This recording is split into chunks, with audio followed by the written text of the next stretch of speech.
Assalamualaikum warahmatullahi wabarakatuh. Halo warga Sukawadi semua. Ketemu lagi bareng saya Raden Ruli. Kali ini saya akan bercerita. Kalau kemarin Mas Haris tentang judi, ini gak jauh tentang judi juga. Ini tentang togel, yang mana ya togel itu judi juga ya. Ini waktu itu terjadi di tahun ya 90-an mau mendekati 2000 ya. Ketika itu saya masih remaja dan waktu itu saya tinggal di sebuah kabupaten di Sumatera.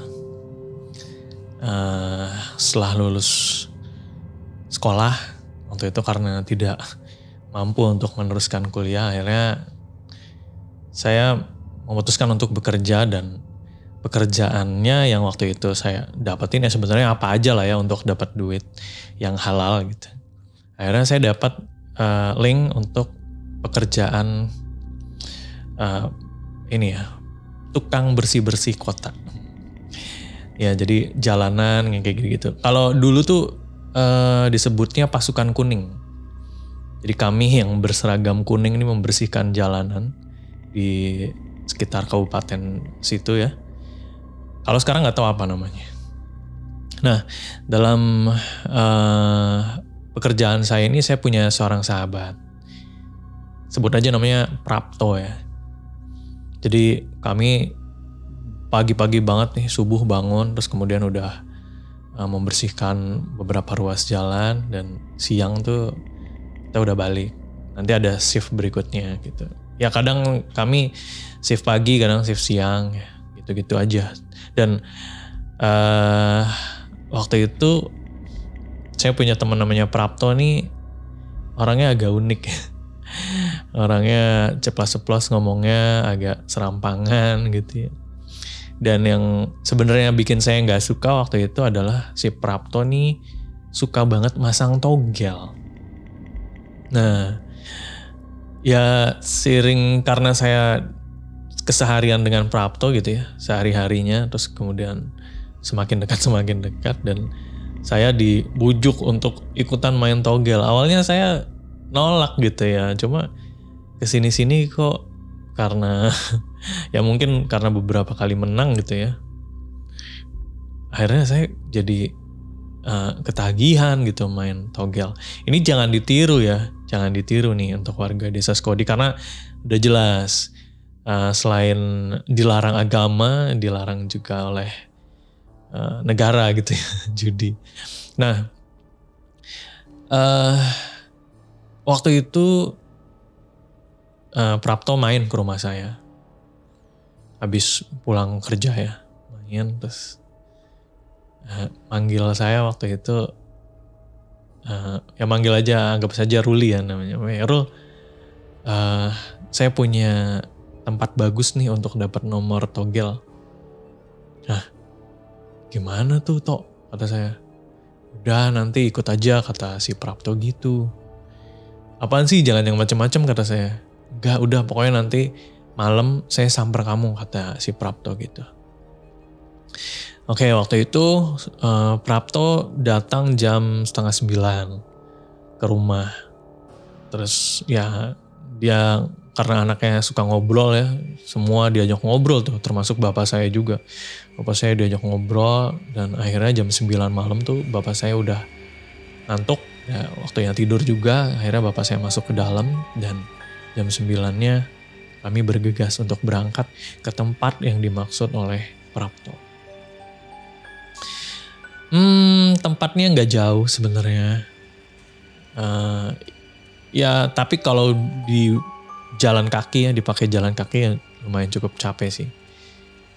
Nah waktu itu kita jalan kaki ke tempat yang Prapto maksud, dan tempat itu adalah ternyata setelah kita sampai sana, saya tahu kalau tempat itu adalah sekolah dasar.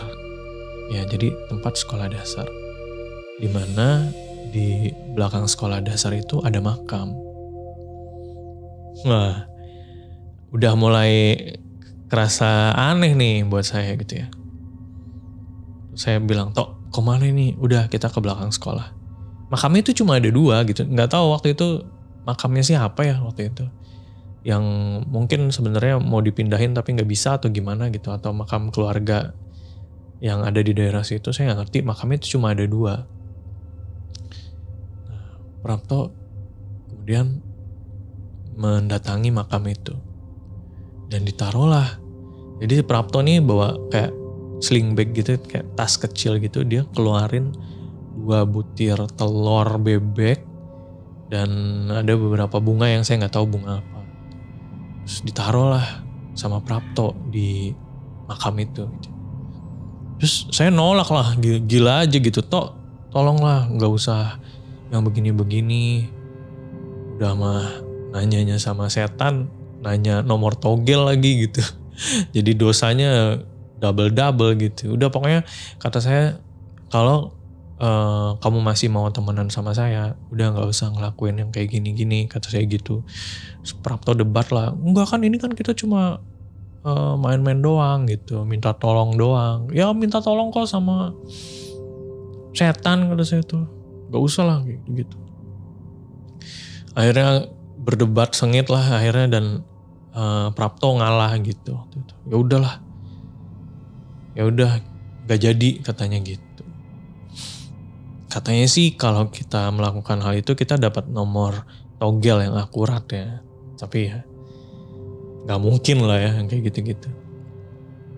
Akhirnya si Prapto ngambil lagi tuh sajennya. Sebenarnya ada telur dan bunga ya. Bunganya udah gak diambil. Jadi yang diambil tuh telur bebeknya. Nah, ketika Prapto berbalik arah setelah berdebat keras dengan saya gitu, dia mau ngambil telur bebeknya. Ini yang aneh. Di sini nih yang bikin saya merinding. Jadi telur bebeknya itu posisinya udah pecah. Padahal gak jatuh atau gak terbentur, disenderin aja di nisannya gitu ya. Tapi telur itu pecah sendiri. Dua-duanya pecah. Yang bikin merindingnya, telur itu terangkat, jadi pecah, tapi bagian atasnya aja dan bagian telurnya tuh masih utuh gitu. Nah tiba-tiba telur itu terbang.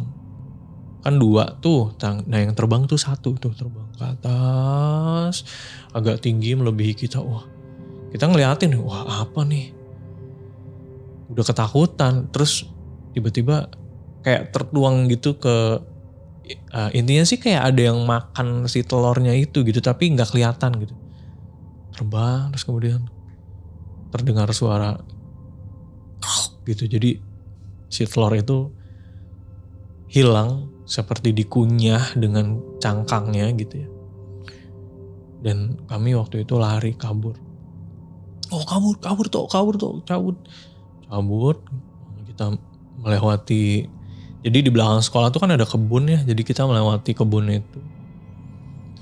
Saking takutnya dan saking cepatnya kita bergerak gitu ya, si Prapto nih kesandung.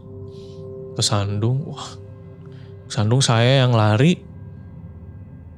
nabrak seseorang gitu, sosok gitu, entah apa itu ya.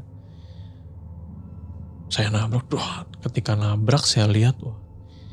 Jadi yang saya lihat itu nenek-nenek, dia lagi jalan pakai tongkat. Dan ketika saya nabrak, harusnya nenek-nenek di usia segitu dengan badan yang bungkuk gitu ya, harusnya ikut terjatuh, tapi ini enggak. Kayak kokoh aja gitu, dan dia tuh nenek-nenek ini nih berjalan tanpa melihat kanan kiri gitu. Jadi kayak ada saya yang nabrak dan di depannya ada Prapto yang lagi tersungkur gitu, nenek-nenek itu tuh kayak nggak ngelihat kita gitu. Dia jalan aja, nyentuh tanah kakinya gitu. Saya yang ikut tersungkur karena nabrak nenek-nenek tadi, terus kemudian saya terbangun. Prapto langsung teriak ke saya, kaburnya ada nenek-nenek hantu katanya gitu. Wah yaudah, akhirnya kami berdua kabur, meninggalkan area sekolah dan sampai rumah masing-masing. Nah, kenapa Prapto ngomong nenek-nenek hantu, karena ternyata sudah banyak cerita tentang si nenek-nenek ini. Konon katanya tongkatnya tuh bentukannya naga ya. Saya sendiri nggak ngelihat jelas tongkatnya seperti apa. Yang jelas itu saya tahu nenek-nenek walaupun nggak kelihatan jelas mukanya. Dan waktu itu setelah kejadian itu saya dan Prapto berjanji untuk tidak melakukan hal-hal seperti judi ya atau togel. Kami kapok waktu itu, mungkin itu teguran dari Allah Subhanahu wa Ta'ala untuk tidak melakukan hal-hal yang maksiat atau dilarang oleh agama. Dan itu dia cerita yang dikirimkan oleh warga Skaudi kali ini, dan ketemu lagi di episode selanjutnya. Buat warga Skaudi semua yang punya cerita atau pengalaman horor, silahkan dikirim aja ke email di podcast.ceritahoror@gmail.com, baik itu bentuk tulisan maupun rekaman audio. Saya Raden Ruli pamit. Wassalamualaikum warahmatullahi wabarakatuh.